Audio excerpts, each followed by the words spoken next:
We're ready to go, ladies and gentlemen. Get a feel for it. I am pleased to reconvene the meeting that we temporarily adjourned for the host community agreement, host community meeting pursuant to Mass General Law 23K, Section 17C, and TO 205 CMR 118.05 to consider the application for Category 1 gaming license. Since this is a little bit of a formal meeting, I just want to read the ground rules.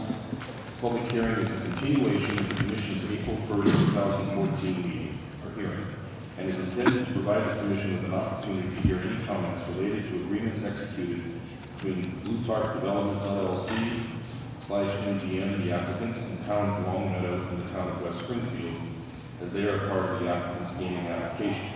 Copies of those agreements are available or have been available for review on the Commission's website, www.massgaming.com.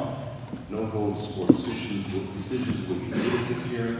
It's simply intended as an opportunity for the Commission to gather information and engage public sentiment relative to the agreements. The applicant and its agents and representatives shall attend the public hearing and respond to questions as directed by the Commission if we have any. Representatives of the Town of Long Meadow and the Town of West Springfield may attend the public hearing, may make a presentation and respond to questions about the agreements at the discretion of the Commission. Any other interested person may attend the public hearing and may present comments at the discretion of the Commission. We initially said that we would only accept comments about the agreements, but we know that there were some people who tried to speak last time and weren't able to stay long enough, so we're going to be a little more flexible on that, and we'll entertain at least a few folks who have said they want to speak and weren't able to last time. I think that is it for any introductions. Anything else I'm missing? Pardon? Oh, yes, thank you. We do have a 5-minute rule, ably managed by Darren, and she will be rigorous, and please keep to it. We've said that we posted at least 4 to 6, but of course we'll stay longer if we give everybody a chance to be heard if the time runs out. I was told that Mayor Sullivan may be here. We typically are respectful of public officials and would invite him to speak if he's here to speak. If not, we'll go to the start of the list. Just respond to questions, concerns if they come up. Okay. Okay. Well, I think, I guess the first item is whether the Commission has had any questions either for the applicant or for either of the two communities. We have deliberated. I think everybody here knows we have deliberated. There has been agreement struck. There was arbitration. We did make some very slight amendments to the very slight amendments to the final agreements that we thought made the final agreements consistent with our statute. And I don't think we have any other questions. Well, I don't, I'm springing this, so you may not be prepared, and that's perfectly understandable. But at some point, I would like to get an update on the progress of the Historic District, the Historical Society interactions. I know that some progress has been made, and would welcome an update at some time. If you feel comfortable doing it now, that's fine. If you're not, perhaps we could have at a later date an update. But that's an interest that I have. Commissioner McHugh, we're happy to give you an update right now. I'll probably tag team it with my colleague Chuck Irving. We will come up to the podium. Sure, sure.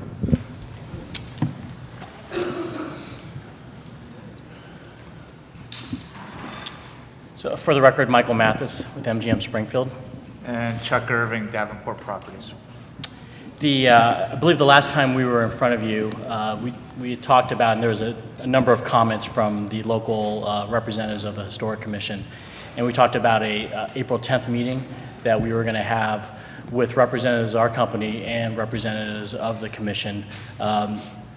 Chuck was at that meeting. Chuck Irving was at that meeting. We can report on the meeting did take place. We can talk about where we are subsequent to that as well. I believe the last meeting was probably our 4th or 5th meeting with the Historic Commission in Springfield. The commission has been very helpful, very kind and generous with their time. Our plan has evolved over the past months with a lot of their comments, but they still have areas of concern. And we are in the process of producing a report which should be available within the next week, and it will take each property individually and talk about how we are studying it and addressing them. The report will specifically discuss the current conditions of the building, the history of the buildings as we know it, and MGM's plan for each property. As you know, we cannot save all of the buildings. So in some areas of the report, it will say, regretfully, these buildings have to come down to accommodate the casino. In other areas, the report will say, here's a building that we're going to renovate and keep. I believe we have a couple open issues left for discussion with the commission, and we have a meeting scheduled with them on June 5th to discuss the report. We intend to get them that report ahead of time so we can come and have an informed discussion on both sides. Were you suggesting that beyond the original, there are 3 buildings, I think, that had already been identified that to one extent or another you were planning on saving? Are you saying that you've reconsidered and there are now others? Not all of them, you can't do all of them, but you may be able to do some more? We have 3 buildings that we're definitively going to take efforts to save. Right. And then where we went further with the commission is where we can look at saving some facades or where we can look at recognizing structures that would have to be taken down. As you know, the Union Hotel is one of the issues that is of high importance to the commission. And our feeling about that building is it's got a lot of history to it, but it's a wood frame structure that's caving in on itself currently. And so you'll see in our report that what we're going to propose is that we remember the building by recreating its facade on the front of our Main Street structure and then actually carrying it into our facility, really straight into our premier restaurant, which will be the steakhouse. And by doing that, you'll be able to see a corner of the building. You'll be seeing an acknowledgement of Bliss Street, which is important to this community. But it allows us to go ahead and build our steel frame structure and remember the building that was there. Okay. And just to clarify, the 3 buildings we're talking about, the original 3 that we've always shown, I think what the report will demonstrate is that we went through some efforts, significant efforts, to ensure that we hadn't passed over any other opportunities to save any other buildings. We won't be able to save any other buildings, is what the report will show in final form. But it will talk about some of the efforts we will do with facades and something commemorative. We don't expect that to satisfy all the members of the Historic Commission that would want us to save more buildings, but it'll represent our best effort. Right. Okay, now, you actually brought this up. Did you want to follow up on that at all? No, I was not here the last time, so I had a tour today with one of our members of our advisory team and saw some of the buildings and heard some of this, in fact, all of it before, and thought it would be helpful for the other commissioners to hear it as well, so that's why I brought it up. Yeah. And I made two points when we were here last. One was that I appreciated and respected the work that you'd already done. I mean, a lot of people would just started out at wiping out everything, and the Armory and the facade of 73 State and the church was commendable, and I really thought that was commendable. But also wanted you to really stretch if you possibly could. And a lot of the historic people have written this, as you know, many of them are very supportive of your project. They're not trying to knock down the project. They're saying, many, at least the ones we're hearing from, are saying, we support this, but can they possibly stretch on these buildings? So it sounds like you're at least working on it. That certainly is, I think, our sense of that would be important. We are, and we respect their work very much, and that's why we've gone the extra mile to have these last set of meetings and see what we can commit to and what we can try to appease them about some of the things that they care about. Okay, great. Thank you. Thank you. Thank you very much. Any questions for the host community? Anybody? Any questions for the town of Long Meadow or for the town of West Springfield? Okay, then I think we will go to comments from the public, and we will just get them in the order of having signed up. initially on the web and otherwise following folks who have signed up outside. The first name is Michael Thoms, or Thomas, T-H-O-M-E-S. Also Ted Steger. If you hear your name, please come up. Al Cabot.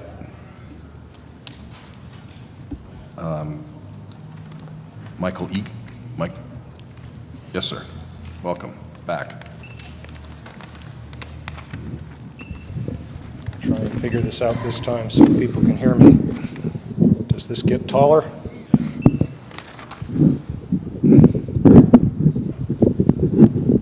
Sure. Well, let's send an engineer over here. Help How about that? Can you hear me? Help is on its way. Okay, thank you.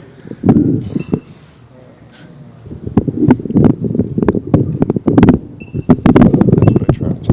Oh, there we go. There you go. That's a little better. Thank you. Are you set, Duran? Pardon? Okay. Okay. Hi, I'm Al Cabot.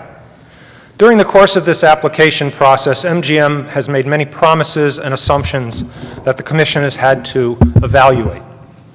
The arbitration committee's decisions in both the Longmeadow and the West Springfield cases are significant because this is the first time that an objective third party has had an opportunity to examine the evidence presented from both sides and to review the claims of the applicant. Let's remind ourselves of the statements that MGM made in its application. At Section 51701 of the application, they said, and I quote, "We do not believe that the MGM Springfield project will have a net significant adverse impact on any community." They said, "The MGM Springfield site is in the Springfield downtown corridor and is isolated from any surrounding communities because of its natural geography." At Section 50101, MGM claimed, "The research and studies completed for the project have not identified any infrastructure costs that would be incurred by surrounding communities." The arbitrator's decisions have shown a completely different story. They show that the problems that casinos create have been hidden and ignored by the gambling industry. The arbitrators awarded many times the amount that MGM had offered to these communities, and they expect that the communities will spend even more. So this leads us to the next questions. What other costs will Springfield have been hidden, and what will they incur? What other benefits have been exaggerated? The chairman of any commission has enormous powers. The chairman obtains a tremendous amount of information both from the applicants and from other sources, so much information so that every commission member here can't possibly review every document and every scrap of evidence that comes to light. It is the chairman's duty to decide what information is important, what has to be followed up on, and what is appropriate to be considered or voted on by the full commission. Under Massachusetts laws, Chapter 268A, payments made to an entity with the intent to influence decisions or actions of our public officials are considered ethical violations. At some point in time during this Springfield application process, this commission decided that the payment of $1 million by the applicant to the city 2 weeks before the election, for some reason, did not run afoul of these ethics laws. The inner workings of this commission are not public knowledge. So the public doesn't know exactly who among you made this decision to proceed with a ballot that the arbitrators have now decided was misleading. What we do know is that the issue of payments being made to towns in advance of this election was brought to the attention of your ombudsman, to your executive director, and to your legal counsel, who assured us that all such matters would be considered by the commission.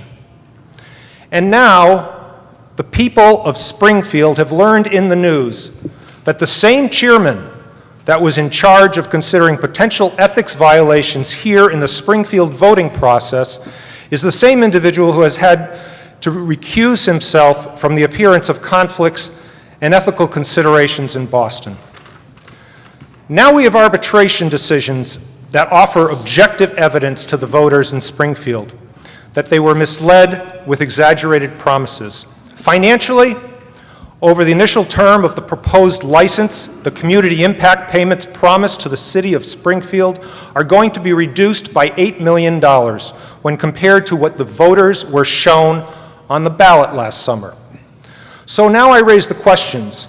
Why wasn't the other financial promises and projections made by the applicant be reviewed in a similar manner by objective third parties. MGM has never revised down its already dubious revenue and jobs numbers for projected competition and reduced investment. The loan department at a bank would require outside CPAs to consider the truth behind assumptions made by loan applicants. Why didn't the chairman of this commission, at the very least, push for that same protection of third-party review for the citizens of Western Massachusetts?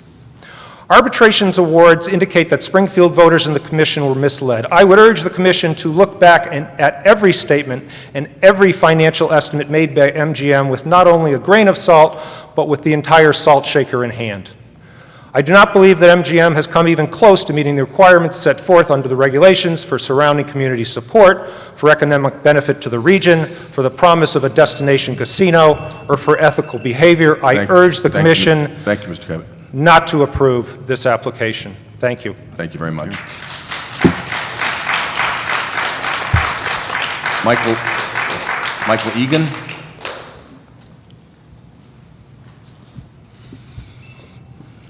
Yes, hello, my name is Michael Egan. I'd like to, we're here to talk about the negative impacts on surrounding communities, essentially. I'd like to quote a little bit from the Expanded Gaming Act. Rosenberg said, one of the authors of the Gaming Act, "We have included broad provisions to mitigate negative impacts to the community and the residents of the Commonwealth." Further on, casino tax money will be used for public safety. And lastly, it's supposed to be the nation's best and most rigorous public safety act across the country. Now, let me talk just a little bit about the reality of the situation where I see the conflict, okay?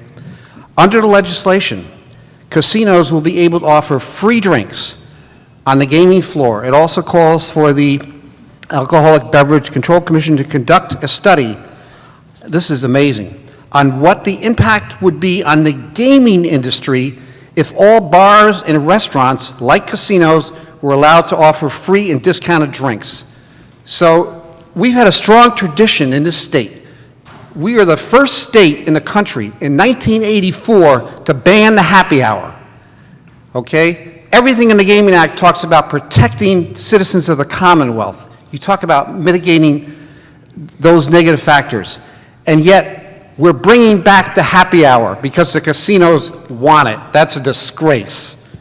Furthermore, if you take a look at what the situation was before the ban on the happy hour, again in 1984, 32,000 people died in 1982. In Massachusetts, drunk driving was a trigger for at least 2/3 of all deaths on the highways, according to a special commission report in 1974. Throughout the 70s and 80s, drunk driving was an epidemic, killing scores of people throughout the country every day. And now we're going to introduce free drinks at the casinos, and soon to follow will be restaurants and bars. And I read today Deval Patrick is going to grant unlimited licenses for drinking purposes. How can you tell me that we're in favor of public safety when we're opening the door to a free alcoholic policy? What I find really troubling is that the Gaming Commission is involved fielding input from the casino industry on the changes that they'd like to see made to the Gaming Act. You know, they're very upset that gaming would have to stop when somebody reaches $600 win or something and fill out some tax forms. They're very upset about that, but not upset about the drinking policy. They want to make sure that those special tax deals, those 121As, get approved, okay? You know, the 10-year freeze on taxes that Springfield's going to pay. My call for you folks as an action item is to get that out of the Gaming Act right away. Do something for the public that will really, truly save lives, thousands of lives over time. Get it out of the Gaming Act. We don't want it. We're proud of our tradition of banning the happy hour in 1984. And briefly, I'll just switch to another topic, and that is the problem gambler in terms of, again, we're talking negative impact. Typically, the casino industry will tell you there's a 1% problem with the general population.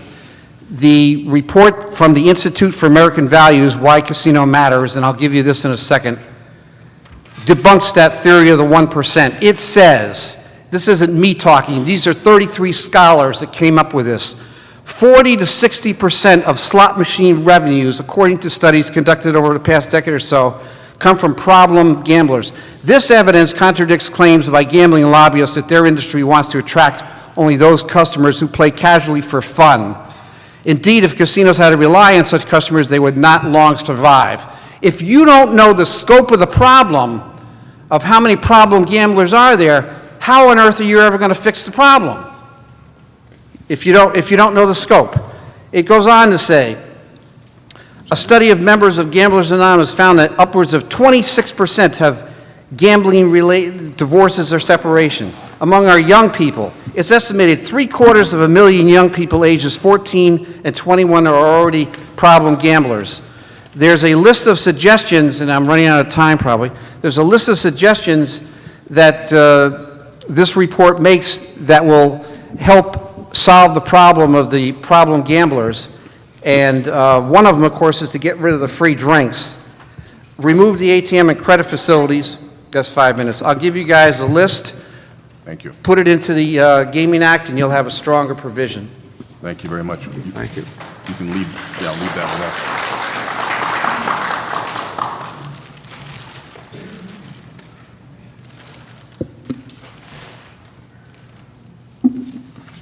Thank you. Thank you. Good evening. Hi, good afternoon. Commissioners, I'm Ted Steger from No Casino Springfield, and I'd like to just start by addressing the surrounding community agreement that came out of the arbitration process with Longmeadow. When independent parties look at casino impacts, the broad scope and deep costs that casinos inflict on the host and surrounding communities are obvious. While we're pleased that the arbitrators sided with Longmeadow against an unserious offer from MGM, we want to emphasize that every one of these agreements, especially the host community agreement with Springfield, are woefully inadequate as mitigation against the costs these communities will incur as a result of a casino in downtown Springfield, not to mention the personal costs to the residents of Greater Springfield. Agawam and other surrounding communities are starting to question the paltry agreements they agreed to under pressure from MGM as well. I'd urge you to read the column I'm about to distribute, written by a Longmeadow Select Board member with inside access to the negotiations, that talks about the, quote, brass-knuckled bullying approach MGM used in their negotiations. As you just heard, Springfield will have $8 million deducted from their winnings as a result of their host community agreement. I guess that's the thanks MGM gave Springfield for the nearly 50% discount on their pilot agreement. I'd next like to update the western half of the state on some developments in recent days at the commission, about the commission that doesn't get much air or print time here in Springfield. In the last week, Chairman Crosby recused himself from deliberations in the Boston area casino, something I expect Commissioner Stebbins to do as well, given his cozy relationship with MGM and City Hall. 5 gubernatorial candidates have called on Chairman Crosby to resign, and yet another lawsuit has been filed against the commission by a losing slot parlor applicant. All I know is the state will save a fortune in legal fees if we can just repeal this casino legislation in the fall. Now, I don't doubt for a second the integrity of any of you 5 individuals. The issue is the casino law has established a commission that is directly funded by the casinos, the industry it regulates. It's simply a backward approach to regulation. You actually say in documents on your website that payments from the casinos should be made directly to the Mass Gaming Commission. I don't blame any one of you for wanting to cozy favor with MGM, since they're the ones paying your paycheck. So it's a recipe for disaster. It's unrealistic to think a commission directly funded by the gambling industry can have an impartial view about the gambling industry. Case in point, the 5 of you stand poised to award a casino license to a city that has an active FBI investigation into contracts doled out by the city by the department that was until very recently run by the wife of a real estate developer that stands to earn millions if the casino goes through. We know for a fact that casinos and corruption go hand in hand, and Springfield is certainly no stranger to corruption as well. It simply makes no sense to award this license at this time with an active FBI investigation There's no rush. Let's let the repeal process play out, and hopefully it'll be a moot point in November. On that happier note, the repeal the casino deal effort moves forward. There was a very positive hearing. The only voice of dissent happened to be from a judge who used to work for Suffolk Downs. And we're actively collecting signatures to place the casino repeal before the voters in November. We have the support of both Democratic Attorney General candidates and the Boston Globe for the fact that the people deserve the right to decide whether we want this corrupting, cannibalistic, and ultimately self-destructive casino presence in our fine Commonwealth and our great city. Please join me in helping to repeal the casino deal in November. And I'd just like to close with a quote that strikes home from Pearl Buck. Every great mistake has a halfway moment, a split second when it can be recalled and perhaps remedied. This is our casino halfway moment. We need to repeal the casino legislation. Thank you. Thank you. Thank you. Kathleen Conley-Norbert. Kathleen or Ellen Wallace? Dublin? Sorry? Dublin, did you say? Phil Dublin? No, not yet. I'm getting there. Okay, I have the opposite problem.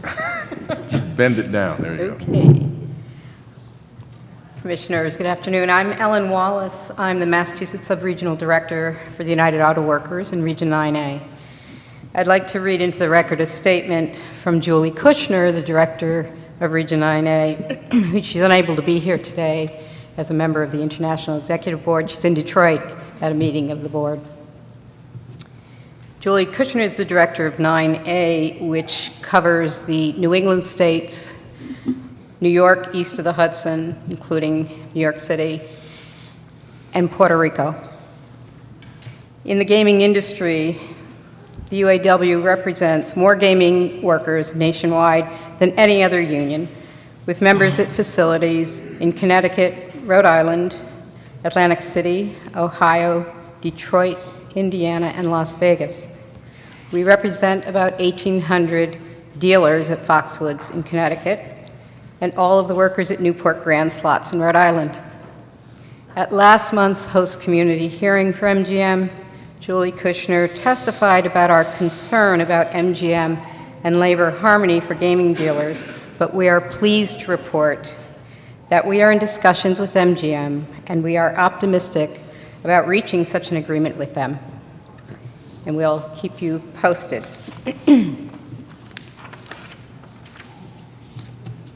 Labor harmony agreements are important. They help achieve the three goals the expanded gaming Act. They ensure an uninterrupted stream of revenue for the employer and the state.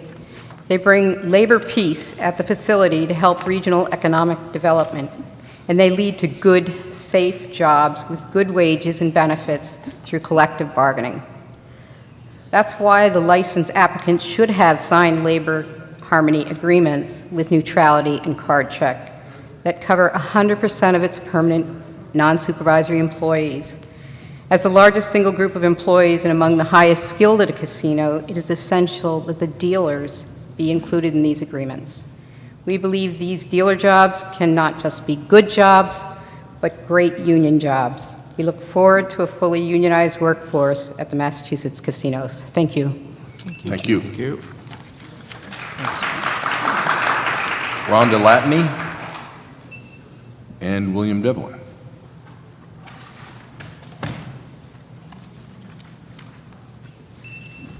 Thank you. Welcome. I'm an architect here in Springfield. I'm a small guy by myself, so I'm not a candidate for this kind of work. I have been interested in historic work for decades, since the time when the only good thing you could do with an old building was to tear it down. And Mr. Stebbins is familiar with some of my work. The trend has changed somewhat among many people, but MGM seems to have a rather callous attitude towards a lot of the buildings that are on the site. A lot of the big buildings that were in the main part of the site have already been yielded, including the large school there, but the Howard Street School. And most of the site is available for clear-cut development. Very few buildings around the edge are historic and require some proper care. I have heard the excuse about a building is falling in on itself, but I can't help but notice that the same building is currently occupied. I've seen that many times through the years. I do a lot of historic work. I have been on jobs where my first question is, can we discuss this outside? But these buildings, it's just not complicated to take care of them.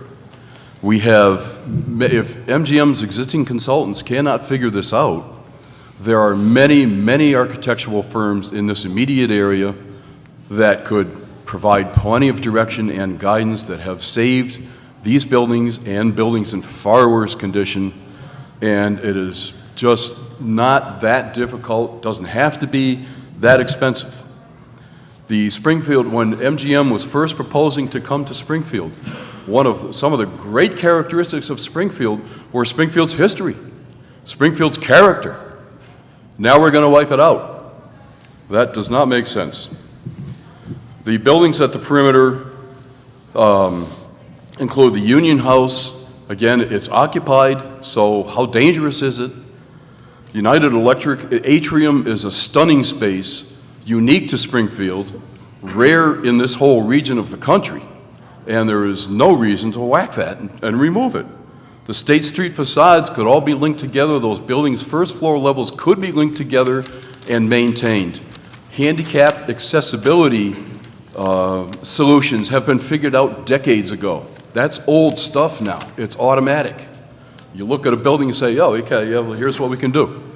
And actually, higher floor levels in many facilities are a preferred choice because people love to have an upper level, no higher than your table, where they can be sit and lounge, sit and drink, sit and eat, and overlook the activity below. That's a great asset. Those buildings already have it.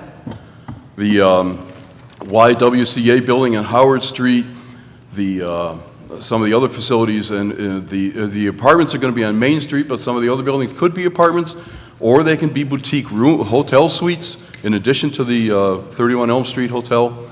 They can be business suites if you want somebody to come and maybe spend some time, if they can have their own suite of 2 or 3 rooms so they can have a temporary office, bring 1 or 2 staff people, spend more money on rooms and meals, and be able to operate out of Springfield for a week or 2. That would be a very nice thing to have.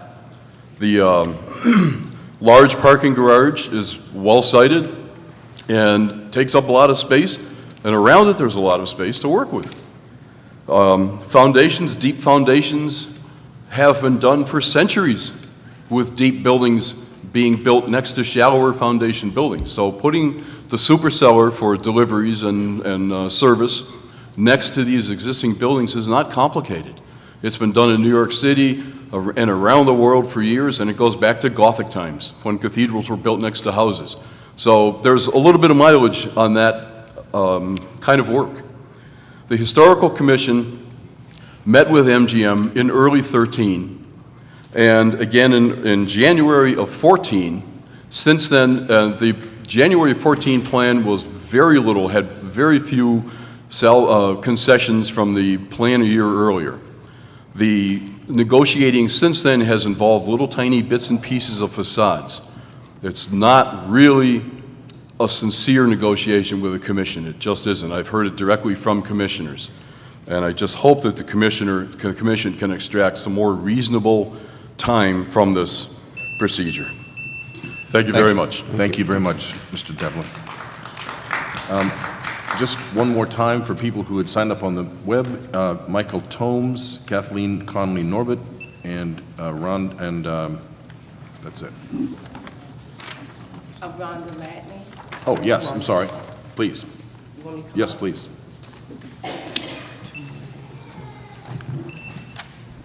Good afternoon, Mass Gaming Commissioners and residents. My name is Rhonda Latney. I'm speaking to you once again.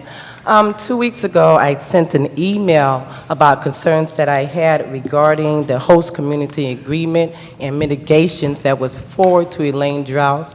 I'm not certain if you received that email that was sent through the Mass Gaming Commissioner website. But some of the things that I concerned was with the mitigations. One thing was on April 22nd, Kathleen Zagata presented a forum on the Western Mass Health Impact Study at the Springfield Library. During the presentation, she stated that the traffic study only that was conducted by MGM only included the areas outlined in MGM and not the entire city of Springfield. To include the study on housing did not include realtor and affordable housing. This is a major concern since the report is compiled to inform the Mass Gaming Commission. Surprisingly, the information and data complied on casino gaming for the Western Mass Health Impact Assessment was based on the standards of performance from a different casino and not data driven from MGM. Also, there was concern with the traffic impact study that was concluded because it only included one public school system that's here in the downtown area.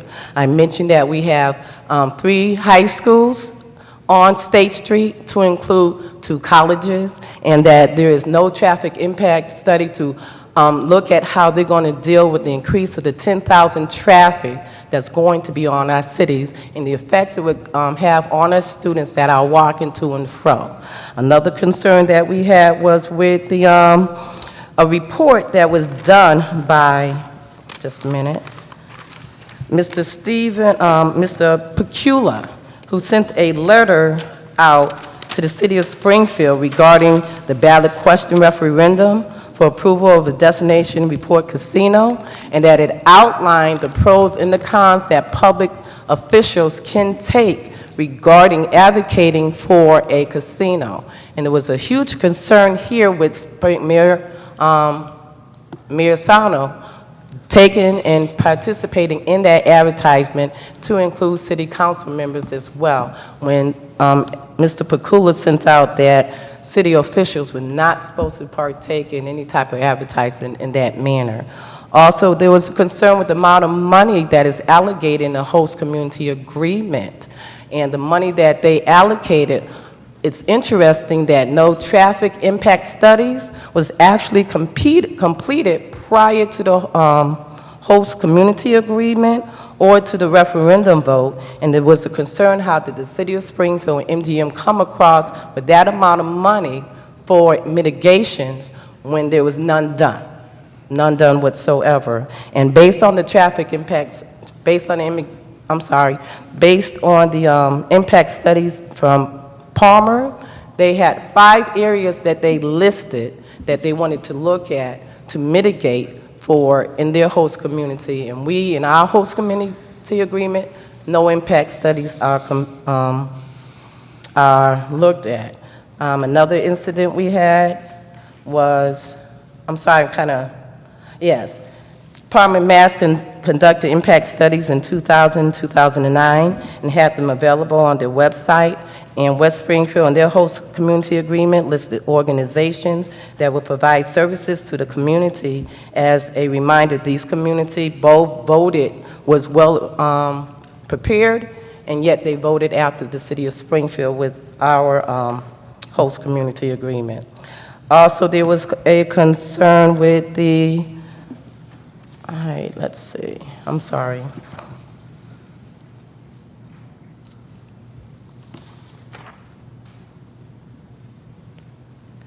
the traffic impact studies are only to be mitigated on a 1 and 5 year, and with a look-back approach, this process is insufficient in itself, considering no traffic city impact studies have been conducted by Springfield to provide adequate information or data ahead of time before they made that decision on the amount of money that the city of Springfield would have for the mitigations, when you consider the amount of money in mitigation that has been allocated for all the surrounding communities. I talked with a number of residents within the city of Springfield. We're also concerned with the people, whoever it is, buying up the property around city of Springfield for the affordable housing, and we don't know where these people are, but it's rumored that it's MGM buying up city affordable housing throughout the city of Springfield. Thank you. Thank you very much. Okay, Raymond Caporal and Stephen Witrowski. Yes, sir. Good evening, folks. Ray Caporelli, Springfield. Live in the Forest Park District for 67 years. All I've been hearing here is negativity. Haven't heard any resolutions to do what we would do around here if these people don't come into this city. We've given a lot of money to surrounding communities, yeah. I don't agree with it. The problems in 2 of the areas that you just gave money to have been existing for 67 years that I've been here, and they haven't done nothing to change it. But all of a sudden, they come into town, and our hands are out. They voted out a casino in West Springfield, but they came across the river to get their money. You've had a problem on Memorial Avenue, but you never solved it. You had a problem on Route 5. You never solved it.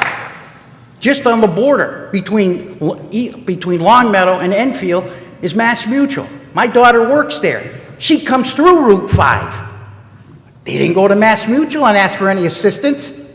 You go there between 8 in the morning and 10 at night, and 3 at night, and 3 in the afternoon and 5 at night, you got a bottleneck. They need 2 lanes. They didn't fix it, but they're over here looking for money. And unfortunately, MGM went to your arbitrators with a stacked deck as far as I'm concerned. Because they lost, they appealed to you people, and they lost again. We want to bring industry into the city, not lose it. Everything is moving out. Nobody wants to come here. And if they leave, you better get that old Gene Autry song, Tumbling Weeds, because that's what's going to be running down the city of Springfield in about 8 years. So think this over very carefully. Think it over. All the people who are against this have yet to come up with a solution to rectify it. Unfortunately, there's also old buildings that may have to come down. I understand we want to keep some of this stuff, but we can't keep everything. This is the 21st century. I don't care what happened in 1863. I didn't live then. I live now in the 21st century. Let's move on. Let's move on, folks. It's a new time. It's a new era. This is our last chance. And if we drop the ball on this one, I'm seriously thinking of getting out of Dodge, because there ain't going to be nothing for me to stay here anymore for. So think it over carefully, ladies and gentlemen. Please give this consideration. Be careful on how much money you're giving people who didn't want something, but because there's an opportunity to get something, they got their hands out with their so-called problems. Well, you had your problems. Fix your problems. Because the one question I got to these communities, if they lose, how are you going to fix your problem now? Now you get nothing. And nothing from nothing in my world means nothing. Thank you for your time.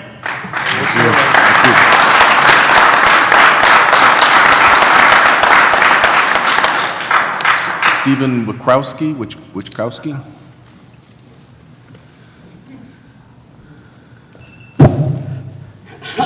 Steve Wichkowski, lifetime Longmeadow resident, 71 years and counting. I live on one of the streets that's affected. We're going to have money to repair it. Thank you, the arbitration department. But I'm not here to talk about Longmeadow. I'm talking about a town that I go to film convention every year. That's the Memphis Film Convention, but we hold it in Tunica, Mississippi. Tunica, Mississippi, back in 1985, on a 60 Minutes report, was one of the worst, if not the worst, county in the whole country. How would you like to have that? Then in the 90s, the casinos came in. There are currently 8 of them. There used to be up to 12, but that's what happens with competition.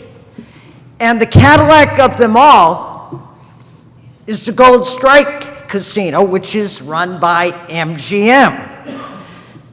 The Gold Strike has more rooms, 1,300, than there are residents of Tunica. But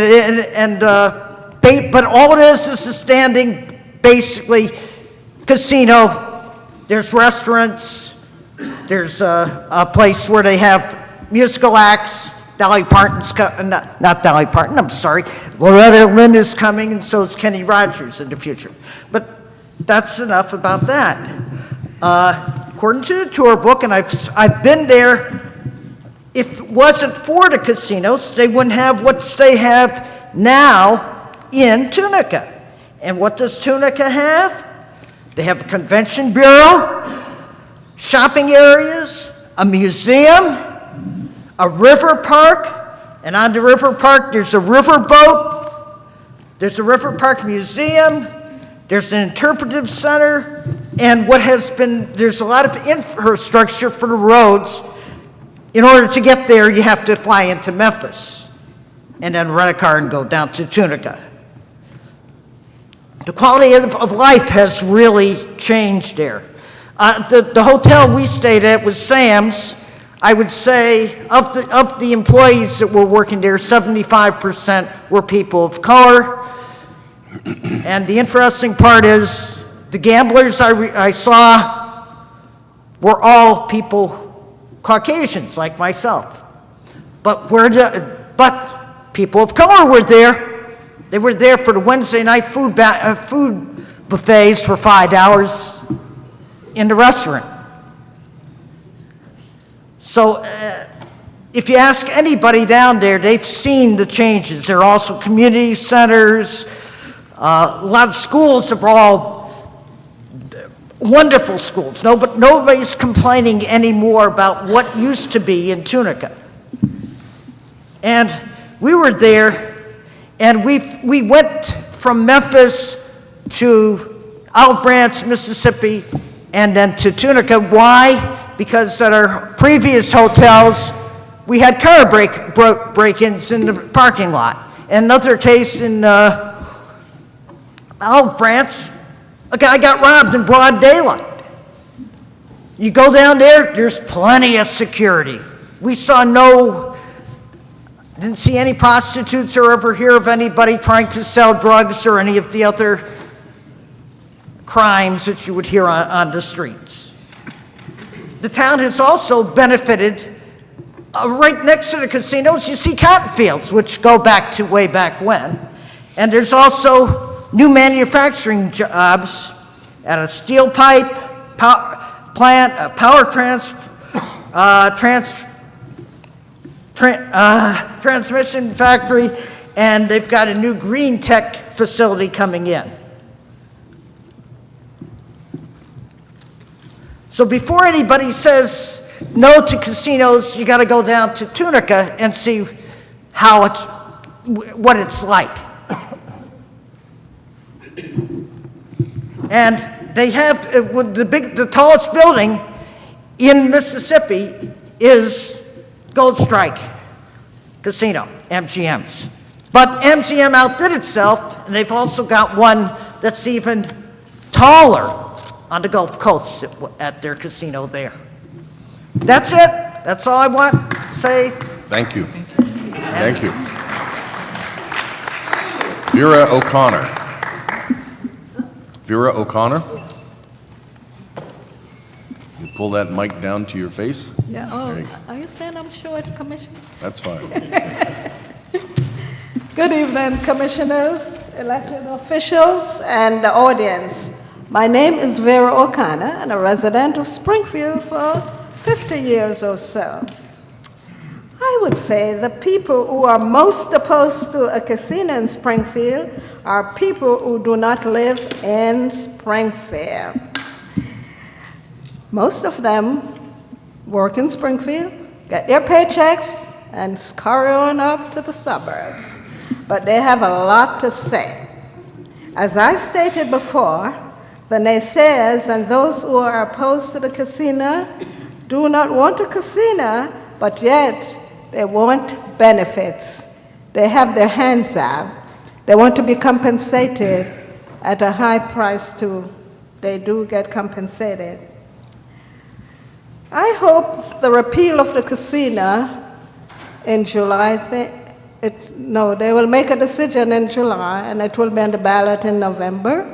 I hope it will not get to that point where it has to be repealed. And I'd say to the people who are still hem-hawing and talking about it, to get a life and stop beating a dead horse. Thank you so much. Thank you. Stan Dombrowski and Richard Theroux. Yes, sir.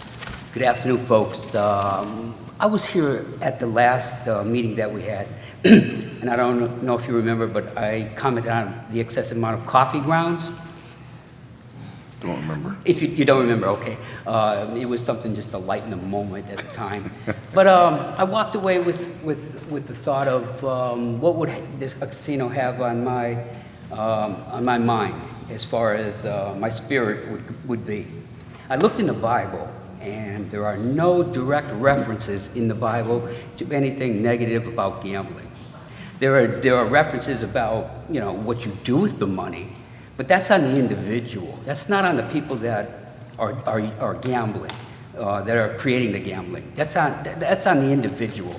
And that was my concern. I've alleviated that concern. And again, I'd like to ask you guys to award these fine folks the opportunity to bring some opportunity to Springfield.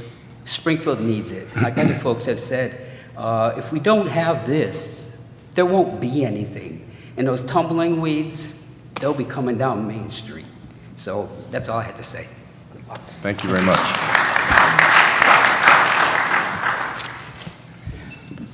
Ladies and gentlemen of the Commission, I'm Richard Thero. I was the chairman of the Community Agreement for the Town of Agawam, and I'm the town clerk. Just for a quick moment, let me address the individual that spoke concerning the strong-arm tactics and how Agawam was unhappy with our agreement. I don't know him. I've never met him. He never went to our meetings, and he is not telling the whole story or any story because I don't even know where he got that comment or even his thoughts on that. Now, is the town of Agawam totally and completely happy with our agreement now that we've seen some others that have gone to arbitration? Well, all I can tell you is I've been married 38 years. I'm not happy all the time with the way things go. With that said, after Longmeadow and West Springfield negotiated their agreement through arbitration and through this commission, certainly there were thoughts that we had, and looking back like you do in any decision that you make. But one of the most interesting issues that I want to bring forward to the commission is the first conversation I had after that happened, and that was with Mr. Mike Mathis, who told me and assured me that Agawam or no community would be left behind as this process went forward. Now, I'm in a community and have been involved in that community for over 40 years where we have a very large amusement park and another facility in the town of West Springfield. We have a good rapport with Six Flags, but for 3 weeks during that other operation, let's call it, we never hear from them and have never heard from them. And the legislature has never addressed the fact that our community is greatly impacted, not only with traffic, but noise, crime, etc. We don't hear from them. Now, that's not a bad remark. It's just the way it is. So when someone takes the time to contact me and say, you will not be left behind, there's other avenues. When we move forward, we will be in contact with you. What that says to me is this is an operation, MGM Springfield, that's going to not only care about Springfield, but care about those of us surrounding it. Now, like I said, I'm not always happy with everything. I might not be happy with what we got sometimes, but we negotiated in good faith. No one strong-armed anyone. Everyone was courteous. Everyone came to the table armed, protecting themselves, and we felt we had a good agreement, and I still feel that. So in closing, again, for my community, for my mayor, for the effort that I put in, I believe that this application should go forward. Not only for the city of Springfield, where at one time I worked and I cared greatly about and still do, because it surrounds my community. And this is, as Mayor Sarno has said, a game changer. I think it's going to change the game for the city of Springfield, and as it's been said, what happens in the city of Springfield moves to the surrounding communities. So again, without taking up more of your time, I'm in favor of this proposal. I think it should move forward, and our agreement may be different from Longmeadow, may be different from West Springfield, Holyoke, but it was an agreement that was done in good faith. And when Mr. Mathis assures me right after, we will not be going away, we will work with you, that's one of the few times I've ever heard that after someone got what they wanted. And it was very well received by myself and by our community. Thank you for your time and your attention. Thank you.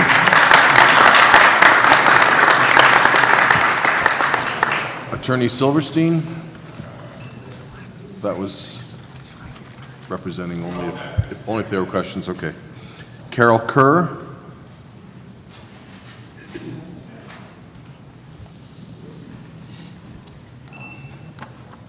Good evening. Just the right height.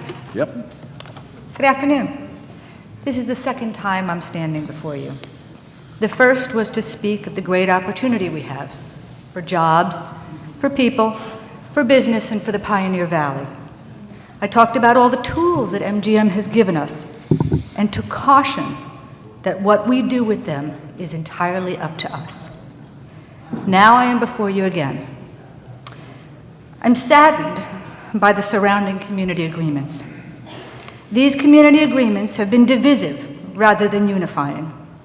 Instead of moving forward as a region working to do the best for all, we now have a cluster of rancorous communities, with the exception of the fine gentleman who just spoke. The Commission's failure to provide standard and consistent guidelines for the agreements from the very beginning created an environment in which each town was left to do the best they could relative to their money, political savvy, business acumen, and hubris.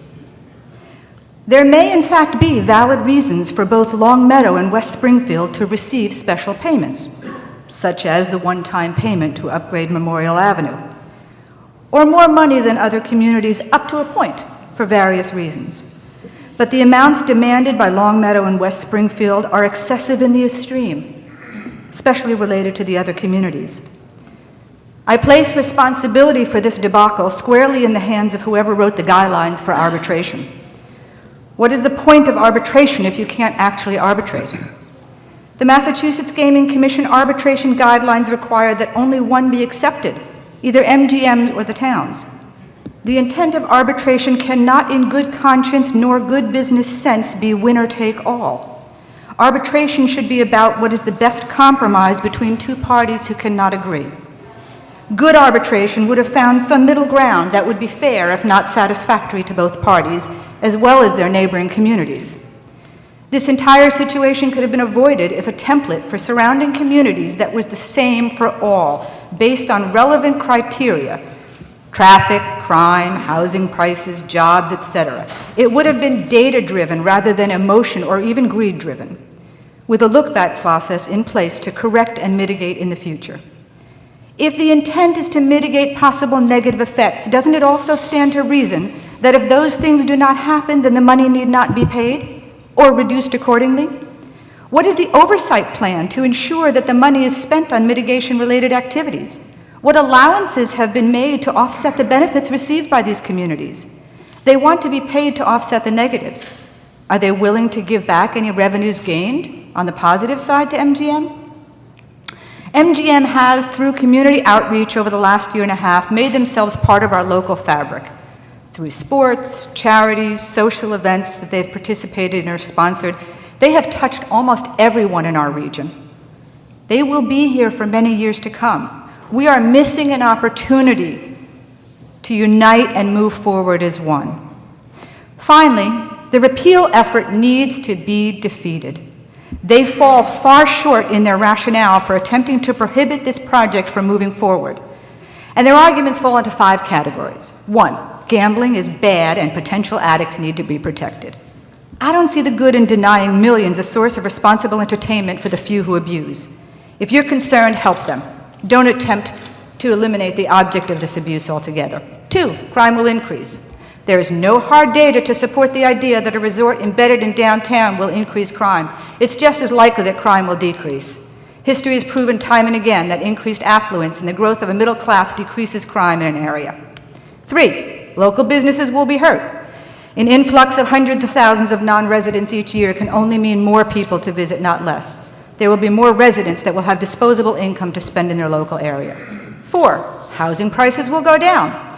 There is equally compelling data that supports the exact opposite for the Pioneer Valley.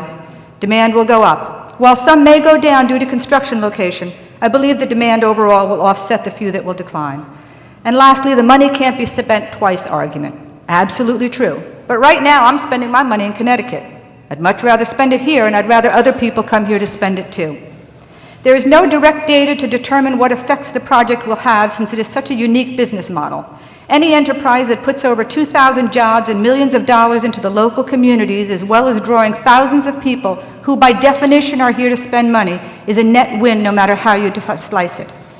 Throughout history, every business, large and small, cities, towns, and even entire empires have succeeded or failed on how well they attempt to take advantage of changing environments. Let's do it right. Thank you. Thank you. John Simpson.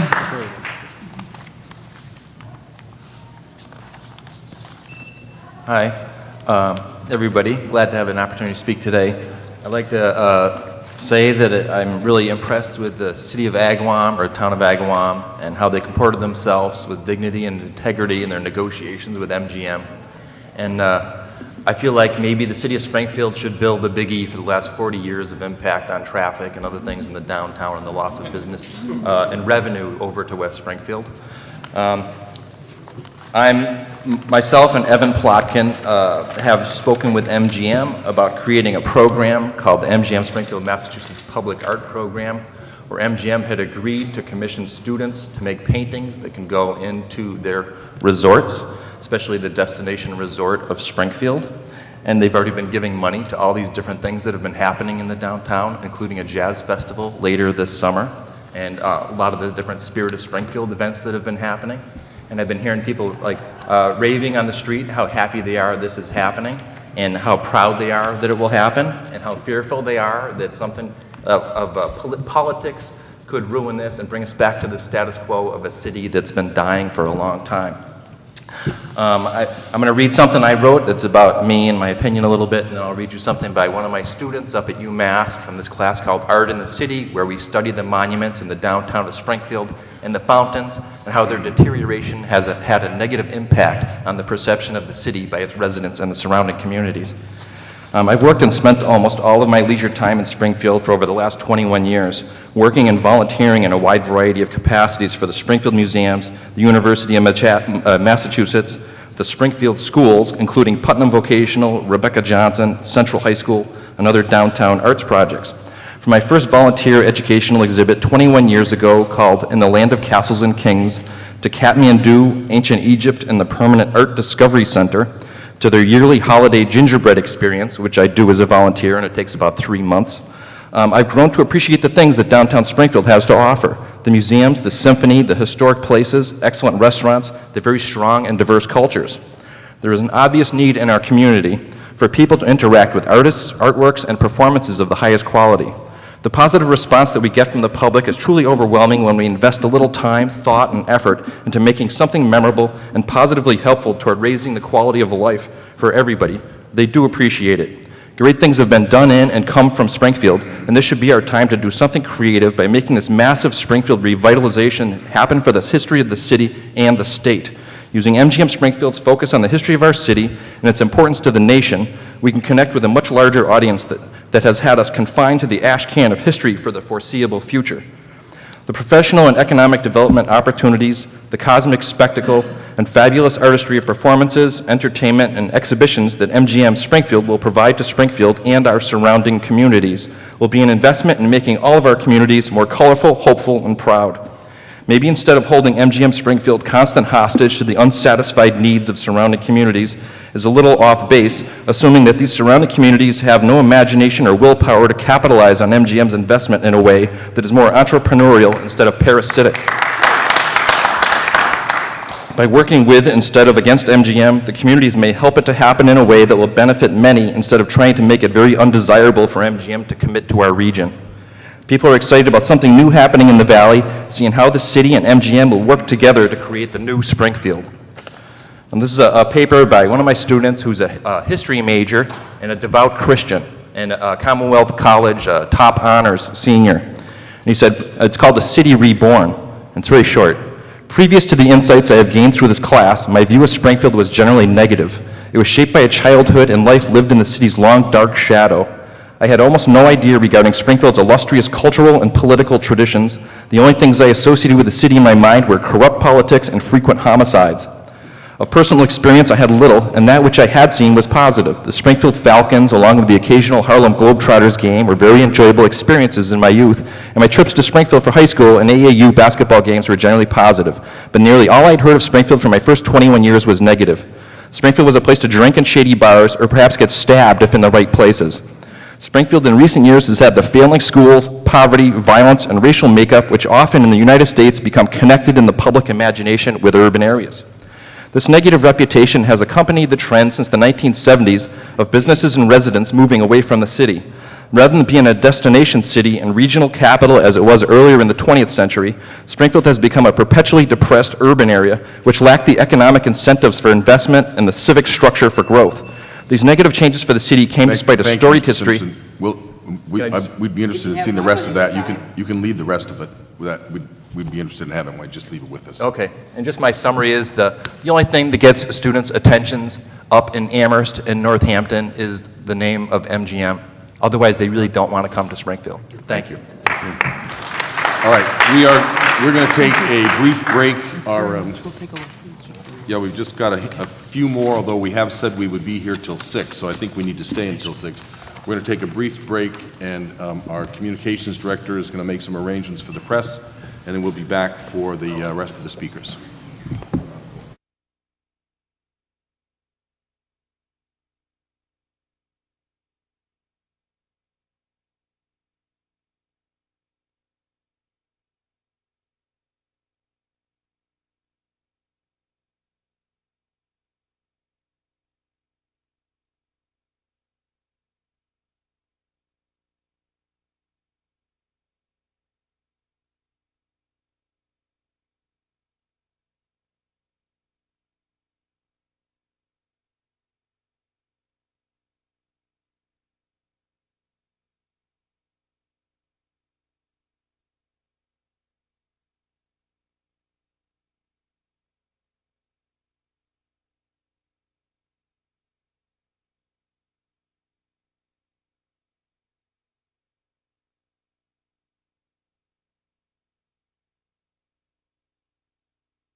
All right.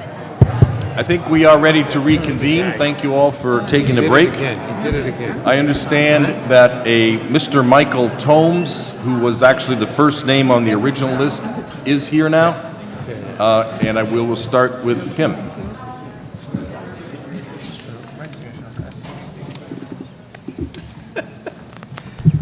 Actually have some handouts. All right, please. Thank you, sir. Thank you, sir. Thank you very much. Thank you.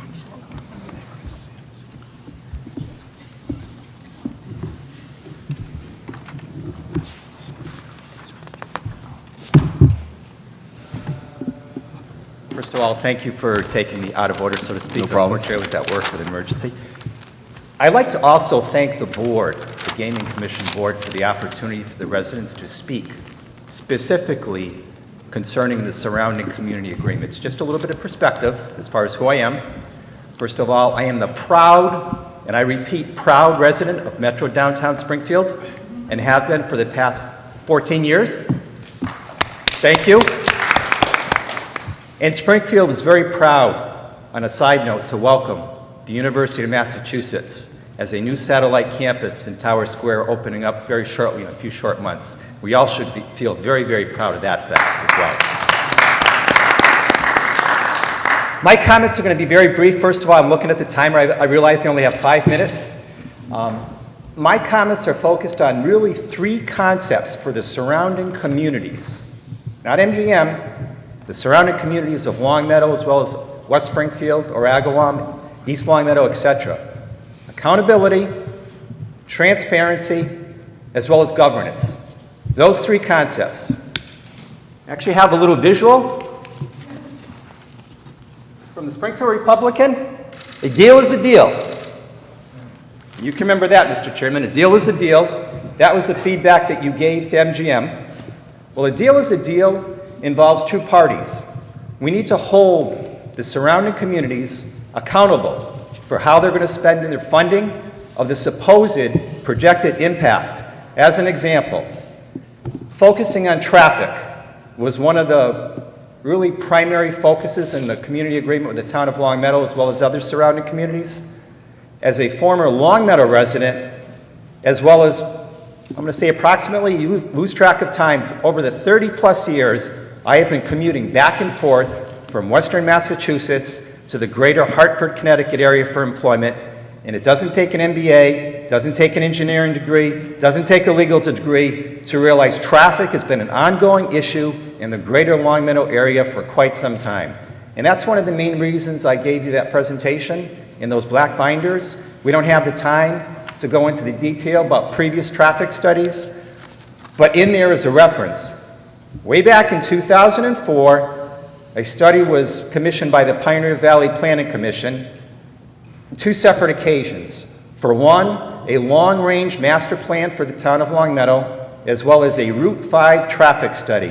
And for those of you who in the room may not be familiar with Route 5, that is the main parallel axis to Route 91, which experiences traffic delays during certain portions of the season as well as the week. As an example, typically in the wintertime, the Route 91 northbound traffic is backed up all the way to the Enfield exits during peak rush hour due to a variety of reasons. Could be skiing, could be people coming home from work. It's a known traffic issue. My point is very simple. MGM has agreed through arbitration to, I believe, fund approximately $4.4 million over an extended period of time. Where's the oversight? Where's the governance? Where's the transparency? How is that money going to be spent? Potentially that money could be spent on additional traffic studies. That is a complete waste of money. Everybody knows traffic is an issue. My point is very simple. How are the community agreements going to benefit the public, such as myself?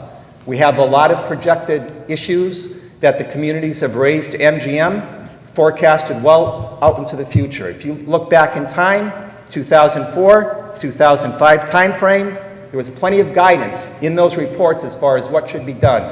One specific example is to widen Route 5. To the best of my knowledge, last time I checked, that hasn't been done.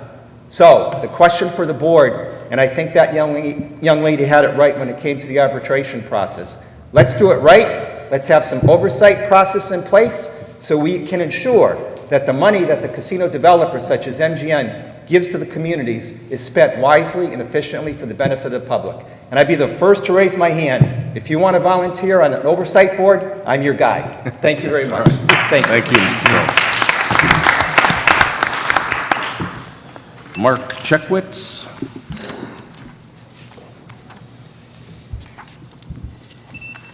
Good evening. Good evening. Thank you, Commissioners. I am Mark Checkwitz, resident of Springfield.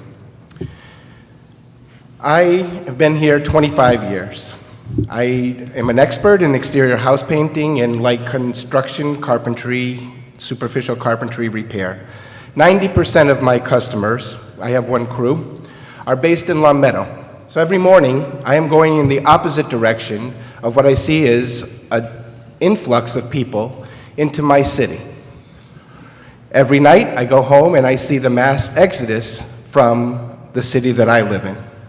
So my observation is first, that Springfield is a gateway city with its towers, with its medical centers, with its hospital, and various other businesses, provides opportunity to the residents of the surrounding communities to come, to make their living, to earn substantial amount of money, enough to live in a community where I work, where their property taxes exceed what I pay for my mortgage. There is plenty of money in Long Meadow. I am well aware of it. They have enough to take care of the needs of their children, enough to build an incredibly beautiful new school, to maintain their arteries as they are needed. These professionals, as they descend into our city, use our roads every day. There is no mitigation for Springfield for the use of those roads. I pay excise tax for the use of the roads in Springfield. There is no excise tax on the people who work in Springfield to pay for the use of those roads. So it is slightly hypocritical to presume that a business willing to set up an $800 million investment in our humble city should pay more to the surrounding communities than what can be shown by actual comparison impact studies, one done pre-MGM, one done post-MGM. I believe in my heart that they would do what is fair given those impact studies. Rather, maybe the professionals, the doctors and lawyers who come to Springfield, if they cared about this city, could find a way to maybe lower their fees, maybe to lower the price of the co-pays. I don't know. That might help. There has never been mitigation for Springfield, from the West Springfield, for the Big E and the impact that it has on our community. That has already been spoken to by the person from Agawam. We are a community based around the city that I live in, this gateway city. We should work in concert. We are a team that should pull together for the betterment of all, not grab. MGM is, in my opinion, a part of what we know to be a capitalistic society. They are here to make money. They should be. They have to pay their shareholders. They are accountable.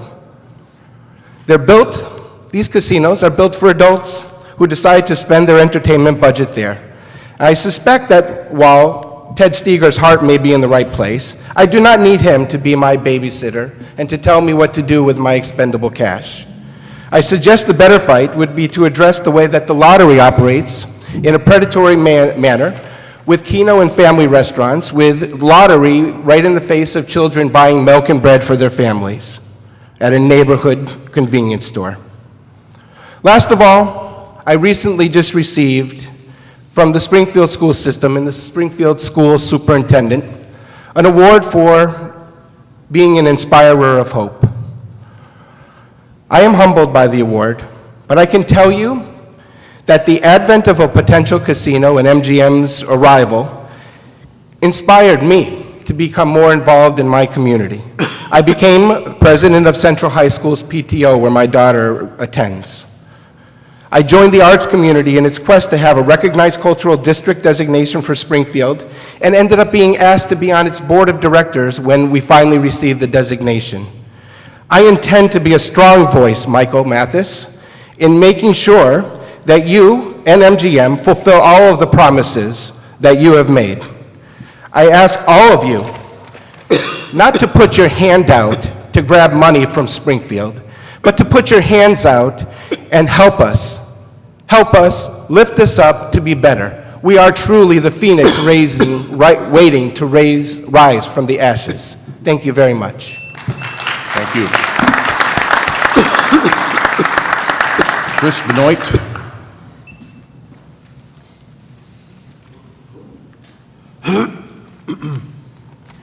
Mr. Benoit.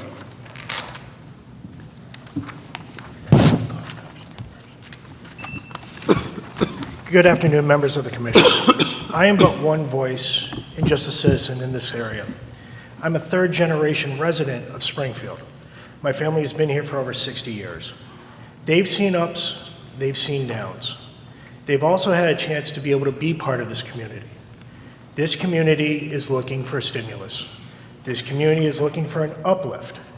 MGM Springfield is that uplift. Anything that's been done prior to this has had failures, and otherwise less than successful movements. It should not be stopped. It should go forward. At one time before, I expressed how income, revenue, and taxes are going to be significantly improved and increased with the MGM Springfield project. Local vendors, they will see their influx of expendable, disposable income from people coming in to visit. Taxes, there are many of them there.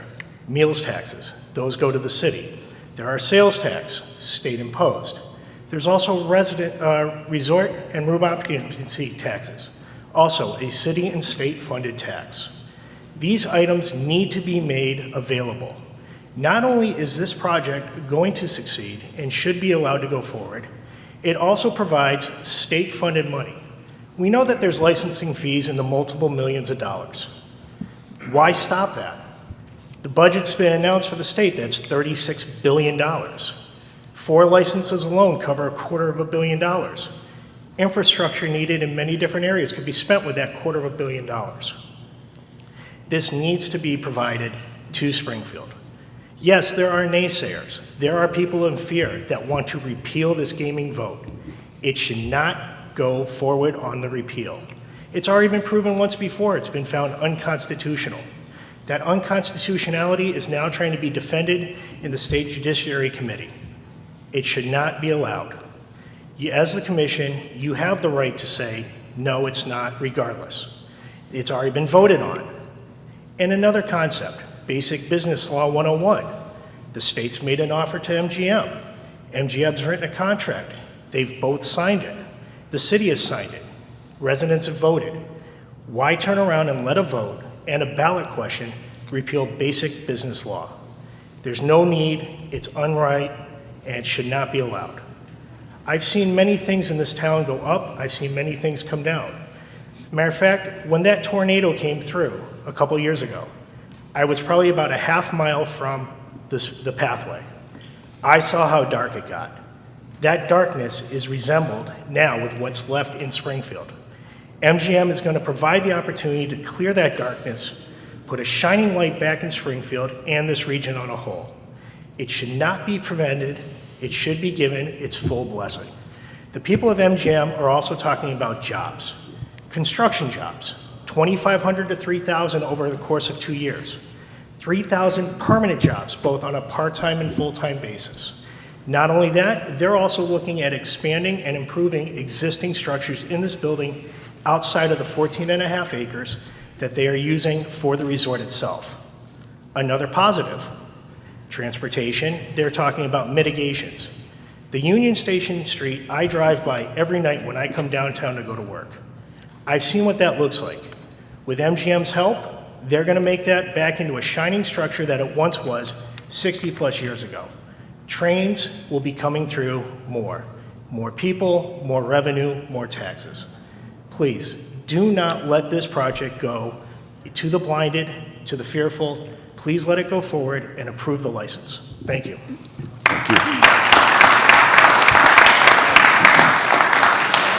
And Nathan Beck, or Betch? Beck? Hi, good afternoon. Good afternoon. Thank you for letting me speak this afternoon. I've heard a lot of citizens come up and speak about the importance of economic development in this area, and I believe strongly that we need that, and that's important. But I think it's unfortunate that they are not aware of the facts of what casinos bring and what casinos cause. I want to take issue with your poster that you have up there, introducing the Commonwealth to the successful and ethical development of expanded gaming. Well, first of all, I want to take issue with that word successful. Atlantic City was a slum. They brought casinos in to revive it, and now it's a slum with casinos. It did nothing to help the city. They have high crime rates and lots of problems. You go 1 block away from the casinos, and there's poverty and blight. There's pawn shops with bulletproof glass and bars on their windows, and just all kinds of things that indicate the level of high crime and problems in that city. You look in Connecticut, that was supposed to bring in tax revenue to the state of Connecticut, and the result now we're seeing they're laying off people left and right, and they're going back on the deal that they promised to the citizens of Connecticut to bring a tax break to the citizens of Connecticut and so on. It's not working. Casinos are failing in Atlantic City, in Connecticut, and everywhere that they're going up. Now there's new casinos slated for upstate New York, which is going to create more competition for a casino that would be in Springfield. So the idea, I appreciate the sentiment that people say they want to see economic improvement in this area, but the fact is that where casinos go, they suck the jobs out of all the local businesses, all the small businesses in the area. Atlantic City had many restaurants that about half of their restaurants shut down when casinos began opening in the city. People drive to the casino, they spend all their money at the casino, and they leave, and they don't visit local businesses. The problems that casinos cause with traffic and crime and so on are well known. And so again, I want to go to your poster again, take your second point, the ethical expansion of gaming. Gambling is the only addiction promoted by government. The Massachusetts state government is not promoting drug addiction, is not promoting alcohol addiction. If anything, we worked against that, put labels on cigarette packets and so on. This is the only addiction that we're trying to promote as a partnership, a public-private partnership to promote addiction and to promote the problems that come with it. So I would just, again, people think that casinos are going to improve the area. Of course we want to improve the area. Of course we want to improve the economy. But the problem is that casinos, when people spend money in the casinos, they're not spending them on a new pair of shoes, on a new stove, on a new refrigerator. They're spending them at the casinos. 25% goes to Boston. The profits go to the owners of the casino out of state. And what's left with us is a bunch of small businesses that have shut down. And the problems that I've heard a couple people comment about protecting addicts. It's not just about protecting the addicts, it's about protecting the family members of those addicts. It's about protecting the neighbors of those addicts. The facts show that where casinos move in, crime goes up. These studies have been done, a nationwide study in every single county in the states showing where casinos have come versus counties which have not adopted casinos. And not right away, not in the first year or two, but after about 3 to 5 years, crime goes way up. We're talking about assaults, we're talking about robberies, we're talking about break-ins, we're talking about the things that go along with foreclosures and bankruptcies. And these are the problems that we're going to bring to Springfield, making Springfield not a better city, but bringing it into a worse condition than it already is. And nobody here wants that. Whether you're for a casino or against a casino, nobody wants to see the Springfield economy or the state of our neighborhoods and our streets go down. But the fact is that casinos, that's what follows casinos, and that's what the studies have shown across the country where casinos have been implemented. So just to protect not only the addicts, but the children of addicts. Incidentally, there are casinos where they have to patrol the parking lots because children get left in the cars while mom or dad goes in to gamble, and make sure that there aren't children abandoned in cars and so on. Not only to protect the addicts, but their family members and all of our neighborhoods, as well as it was brought up about housing prices. The Pioneer Valley Association of Realtors did a study that whichever city, when it was still open to Springfield, West Springfield, or Palmer, gets a casino, housing values will go down. These are people who are not pro or anti-casino. They're realtors who were asked to do a study. Those housing values will go down. The local businesses will be hurt, crime will increase, and gambling as an addiction will be promoted by the government. And for these reasons, the payments that are made to Springfield and the surrounding communities can't possibly be enough. Thank you, Mr. Beck. And Paul Christ.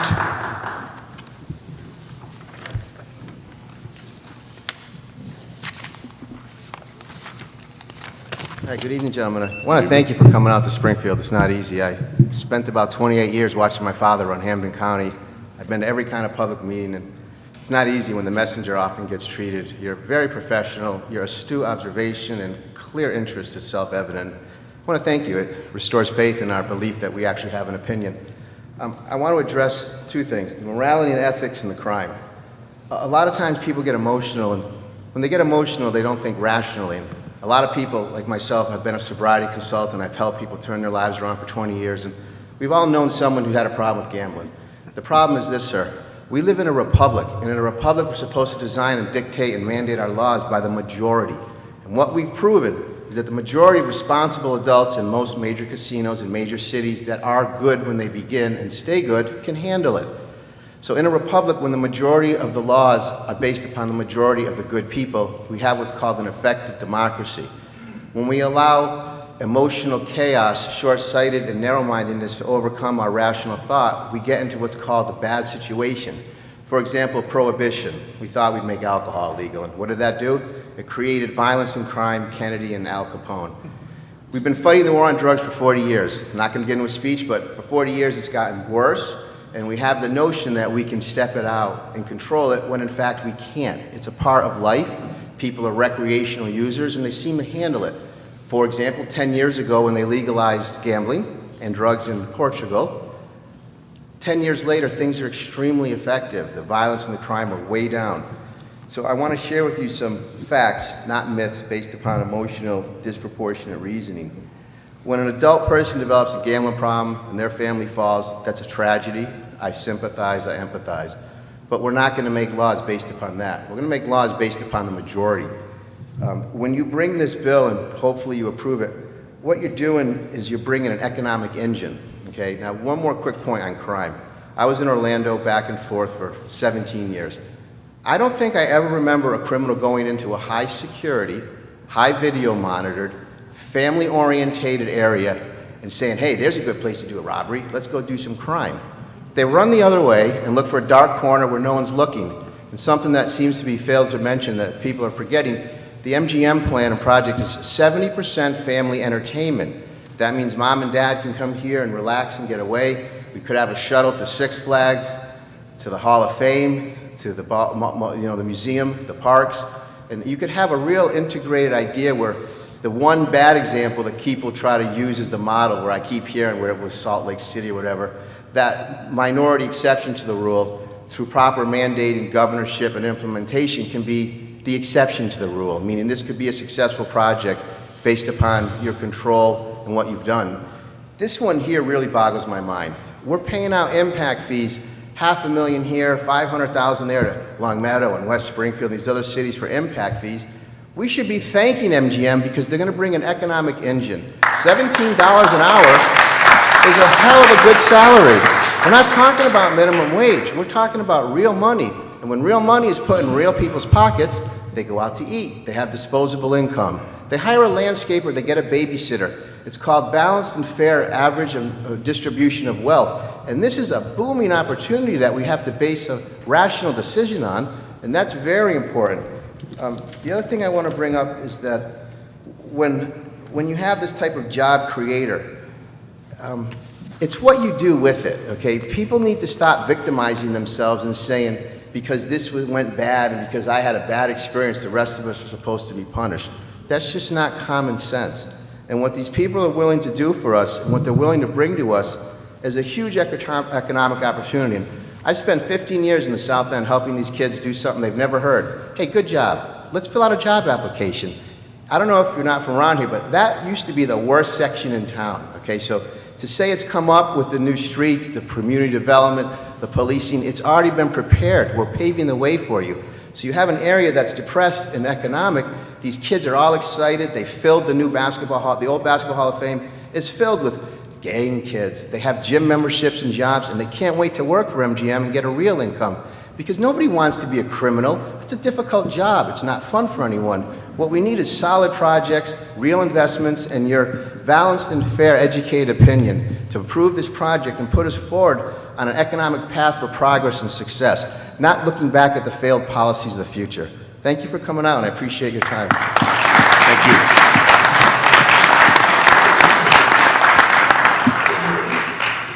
Those are all the speakers that have signed up. We have said we would stay here until 6, and we don't want to run the risk of having somebody come and have us be gone. So we will just take a temporary adjournment and see whether any other speakers show up, and we will then convene again at a few minutes of 6 and be done.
All right, ladies and gentlemen, we're reconvening about 7 minutes of 6.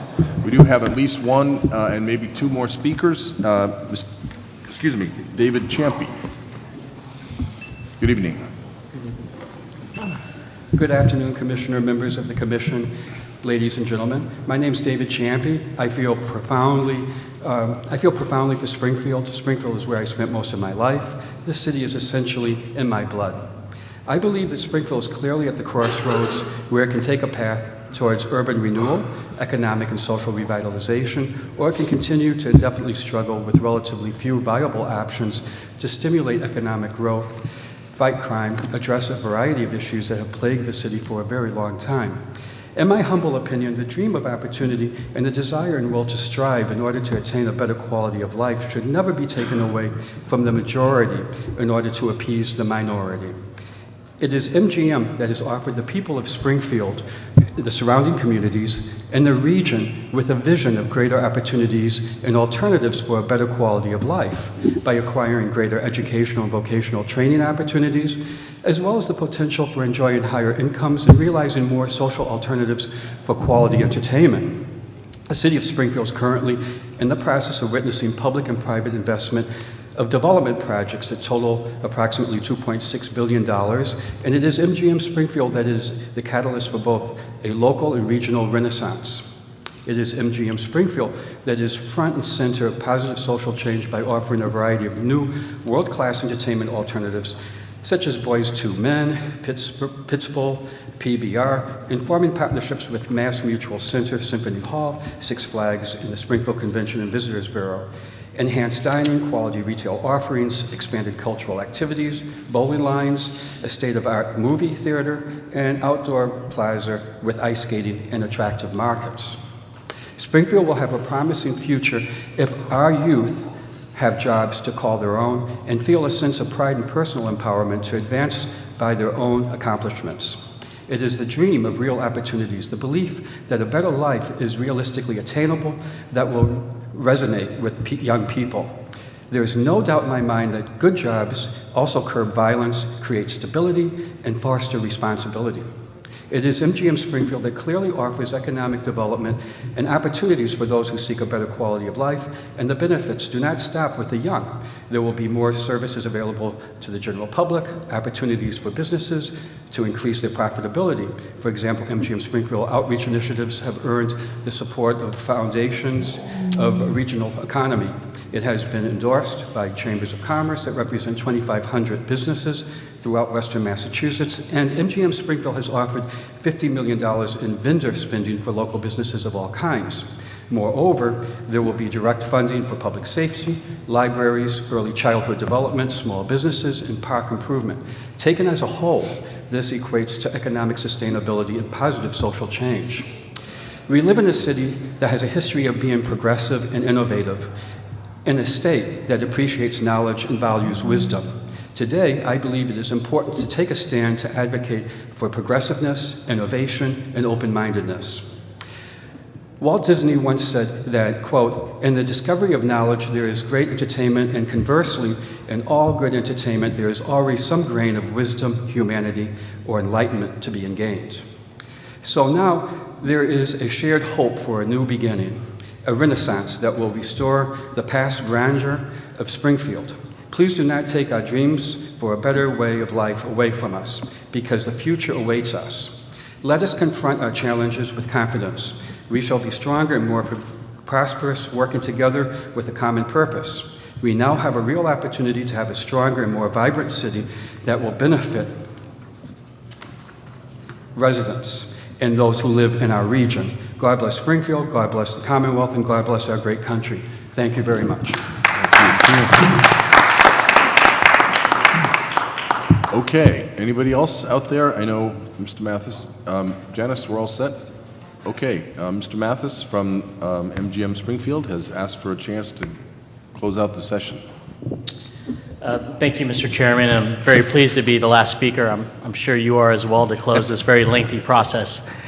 I just want to, in closing, thank you personally and thank the fellow commissioners for what we view as a very diligent process. We've never worked so hard in a one-man race in our entire experience.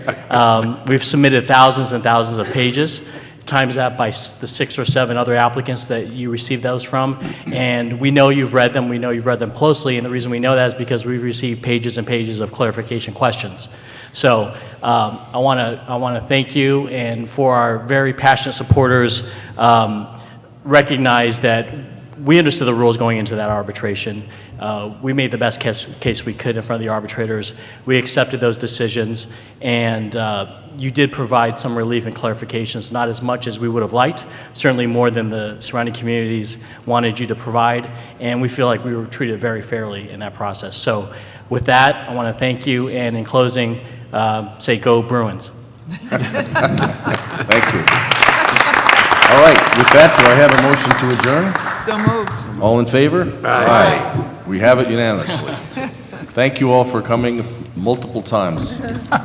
We will be back to Springfield.